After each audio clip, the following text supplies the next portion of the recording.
भुजबळांनी शिवसेनेसोबत चर्चा ही अफवा, संजय राऊतांचं स्पष्टीकरण. तर भुजबळांना शिवसेनेत घेणार नसल्याचंही राऊतांचं वक्तव्य.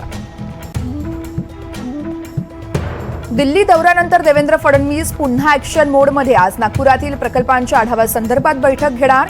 तर विधानसभेसाठी देखील देवेंद्र फडणवीस यांची तयारी सुरू. आज शिवसेनेचा 58वा वर्धापन दिन. शिवसेनेचा वर्धापन दिन हा दोन्ही गटाकडून थाटामाटात. ठाकरे गट षण्मुखानंदमध्ये बोलणार, तर शिंदेंचा गट हा वरळीत बोलणार. विधानसभा निवडणुका जिंकण्यासाठी प्राथमिक रोडमॅप तयार. भाजपच्या दिल्लीतल्या बैठकीनंतर फडणवीस यांची माहिती. तर शिंदे अजित पवार गटाशी बोलणार. महाराष्ट्रात कोणताही नेतृत्व बदल नाही. कोर कमिटीची बैठकीनंतर पियुष गोयल यांची माहिती. फडणवीसच उपमुख्यमंत्रीपदी कायम राहणार असल्याचीही माहिती. दिल्लीचे मुख्यमंत्री अरविंद केजरीवाल यांना आज कोर्टात हजर केलं जाणार. न्यायालयीन कोठडी संपत असून आणखी वाढ होण्याची शक्यता. तर दिल्लीच्या एव्हेन्यू कोर्टात आज निर्णय होणार.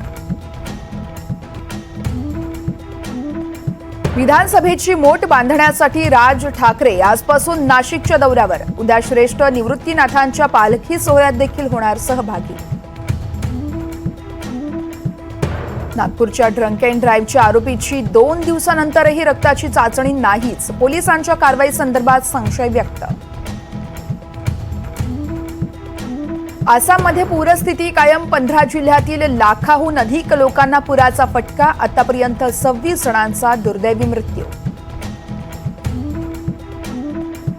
विदर्भ आणि कोकणात पावसाचा अलर्ट. 3 ते 4 दिवस मेघगर्जनेसह पावसाची शक्यता. मराठवाडा, मध्य महाराष्ट्रात देखील पावसाचा अंदाज. तर शेतकऱ्यांनी पावसाचा अंदाज बघूनच पेरणी करण्याचं कृषी विभागाचं आवाहन.